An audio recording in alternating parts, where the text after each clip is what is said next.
It's late. The world outside is quiet, but in your hand it's anything but.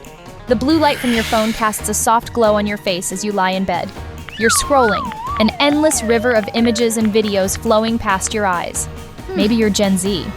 A knot of anxiety tightens in your stomach as you swipe through a universe of seemingly perfect lives, flawless faces, and effortless success. The pressure feels immense, a silent weight in the dark. Or maybe you're a millennial. You feel a familiar low-grade dread as you navigate online drama, compare your messy reality to a friend's curated highlight reel, or simply fall into a rabbit hole of negative news, unable to look away. For both generations, the question hangs heavy in the air, a digital ghost in the machine. How exactly is this constant connection impacting our minds? And are the digital natives of Gen Z facing a mental health challenge that is fundamentally different from the one faced by the digital pioneers who came before them? If your screen time sometimes feels more like a burden than a blessing, hit that like button. And if you're ready to understand the deep, complex, and often hidden mental health impacts of social media, definitely subscribe to GENSHIFT. You are not alone in this digital maze. The pressure cooker of comparison. The first and most pervasive way social media impacts our mental health is through a fundamental human instinct: comparison. We are wired to look at others to figure out where we stand. It's a concept psychologists call social comparison theory. For millennia, our comparisons were limited to our village or school. Today, our village is the entire world, curated and filtered for maximum effect. The algorithms on platforms like Instagram and TikTok have supercharged this instinct, creating an endless personalized stream of content that often triggers upward social comparison, pitting our real, unedited lives against the monetized perfection of others. This isn't a bug, it's a core feature. The result is the highlight reel effect, and research confirms the danger passively scrolling through other people's content is linked with higher levels of depression and anxiety. For Gen Z, this pressure is a native language. They grew up in a world where identity formation happened alongside the rise of the Instagram aesthetic and the TikTok trend. Their adolescence was scored by likes and judged by filters. Research from 2023 found that for Gen Z females, TikTok plays a powerful role in reinforcing society's narrow beauty standards, leading to more upward comparisons and consequently more negative body image concerns. A teen girl in a 2024 Pew Research survey put it simply, the people they see on social media, it makes them think they have to look and be like them, or they won't be liked. Millennials, on the other hand, were digital pioneers. They remember an adolescence before the highlight reel was a 24/7 broadcast. They adopted these platforms as adults, often with a more developed sense of self, yet they are far from immune.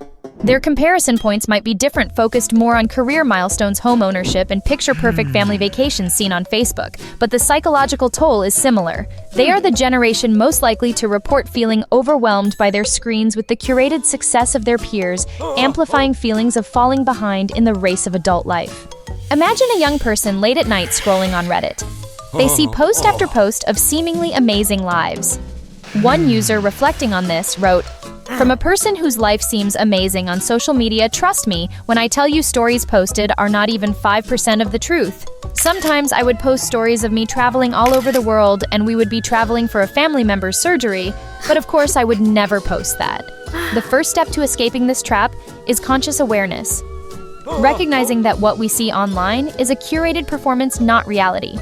Actively curating your feed by following diverse accounts that show a wider range of human experience can dismantle the illusion of universal perfection. It's about replacing comparison with compassion for others, and most importantly, for yourself. The dopamine trap. But the pressure of comparison is just one piece of the puzzle. The very design of these applications is engineered to hook us, to keep us coming back, even when it makes us feel worse. This is the dopamine trap. Our brains have a powerful reward system driven by a neurotransmitter called dopamine. It's what motivates us to seek out things that feel good. Social media companies have learned to hack this system with terrifying precision. Features like likes, comments, and notifications operate on what's called a variable reinforcement schedule. It's the same principle that makes slot machines so addictive. You never know when you'll hit the jackpot, get a flurry of likes, a viral comment, or an important notification. Each one delivers a small hit of dopamine, and the unpredictability of the reward creates a compulsive need to keep checking, to pull the lever one more time. This creates a powerful feedback loop that can lead to measurable changes in the brain, weakening impulse control and fostering dependency. For Gen Z, this system is not something they adapted to. It's something their developing brains were wired by. They are digital natives in the truest sense, exposed to this constant algorithmically driven stimulation from a young age. This has led to what some have called notification addiction, a state of continuous partial attention where the brain is constantly primed for the next digital reward. A 2024 study found that half of Gen Z spends at least 4 hours a day on social media, making them the most engaged generation online. Their brains were, in a sense, built for the scroll. Millennials experience this differently. They remember a time before the constant buzz of notifications. They adopted the system, but their brains weren't necessarily formed by it. This can lead to a more conscious feeling of being trapped. A 2017 study revealed a fascinating paradox. Millennials reported being the most annoyed by push notifications, yet they were also the most likely to accept them, driven by a powerful fear of missing out, or FOMO. They know the endless scroll is draining, but the habit is deeply ingrained. Think of a millennial exhausted after a long day of work falling into a doom scrolling session. They swipe through an endless feed of political outrage, online arguments, and bad news. They know it's making them anxious and tired. They want to stop. But the dopamine loop is powerful. The faint promise that the next post might be something interesting keeps their thumb moving long after the joy is gone. Breaking this cycle requires intentional action. Strategies like setting firm screen time limits, turning off non-essential notifications, and practicing digital detoxes can help reset the brain's reward pathways. It's about moving from mindless consumption to mindful engagement and reclaiming control over our attention. Anxiety and depression. When you combine the constant pressure of comparison with the addictive nature of the platforms, the consequences for our mental health become stark. A growing body of research now shows a clear and disturbing link between high social media use and increased rates of anxiety, depression, and loneliness. A U.S. Surgeon General's advisory warned that adolescents who spend more than 3 hours a day on social media face double the risk of experiencing mental health problems. With the average teen now spending nearly 5 hours daily on these apps, we are in the midst of a public health crisis. The mechanisms are multifaceted. There's the pervasive fear of missing out, or FOMO, which triggers anxiety when we see friends or peers participating in activities without us. There's the well-documented disruption of sleep, as the blue light from our screens suppresses melatonin, the hormone that tells our brains it's time to rest. And there's the relentless pressure to perform. A landmark 2025 study in the journal JAMA provided critical evidence, finding that increased social media use precedes the development of depressive symptoms in young adolescents, suggesting it is a contributing factor, not just a consequence of existing sadness. For Gen Z, these effects are amplified. They are by nearly every measure the most anxious generation on record. Studies consistently show higher rates of anxiety and depression linked to their social media use, especially among teenage girls. For a generation whose social lives are seamlessly integrated with their digital presence, seeing friends' activities documented in real time on Instagram or Snapchat can make feelings of exclusion intensely painful. The line between being left out of a party and being left out of the social fabric itself becomes terrifyingly thin. Millennials also experience these effects, but their anxiety often stems from a different set of digital pressures.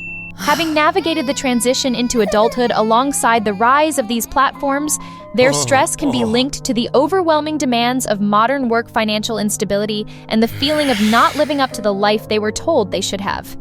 Their digital anxiety might manifest in the stress of managing dozens of work and social group chats, the pressure to respond instantly at all hours, or the quiet despair that comes from comparing their chaotic journey through parenthood or career building to the polished versions they see online.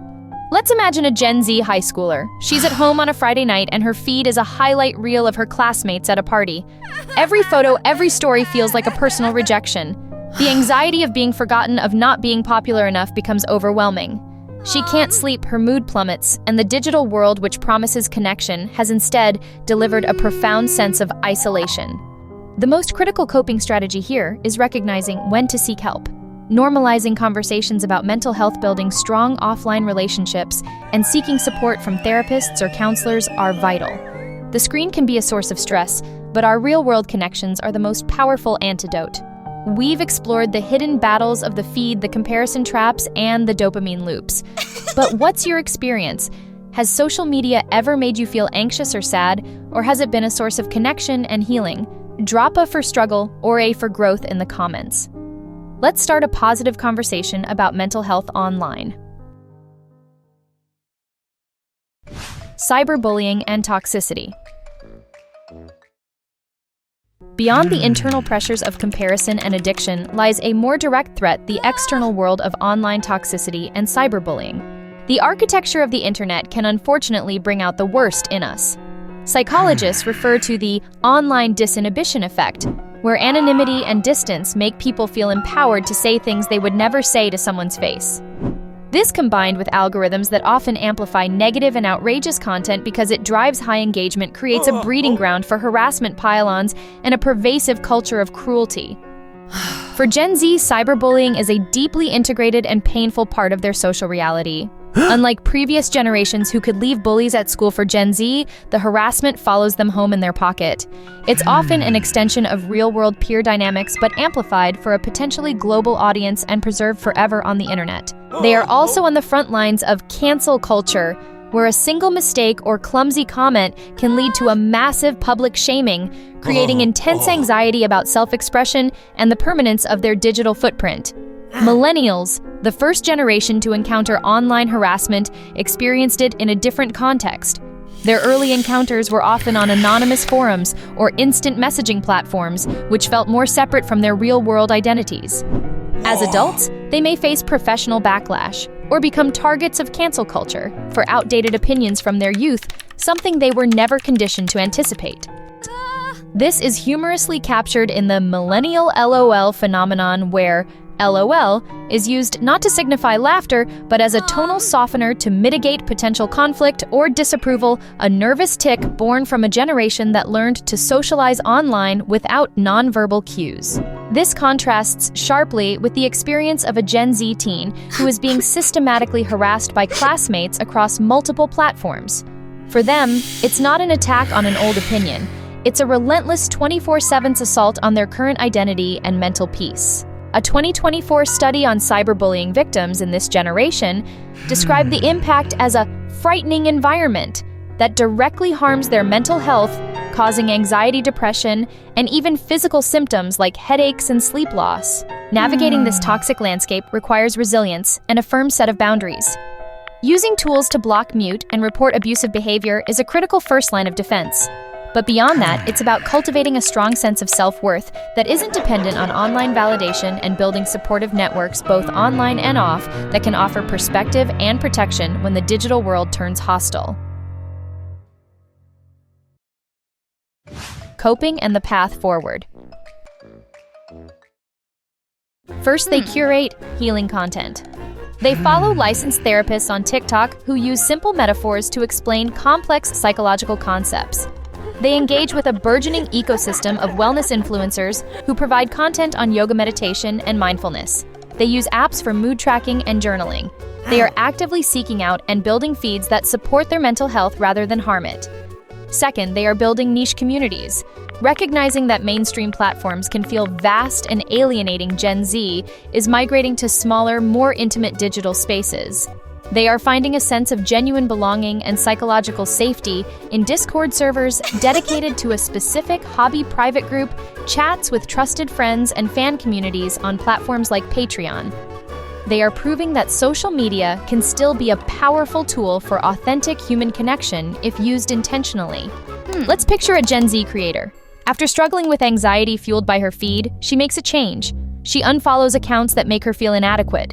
She starts following mental health advocates and artists who inspire her. Then she takes a brave step. She starts creating her own content, sharing her journey of finding self-acceptance. Her vulnerability resonates, and a small supportive community forms around her.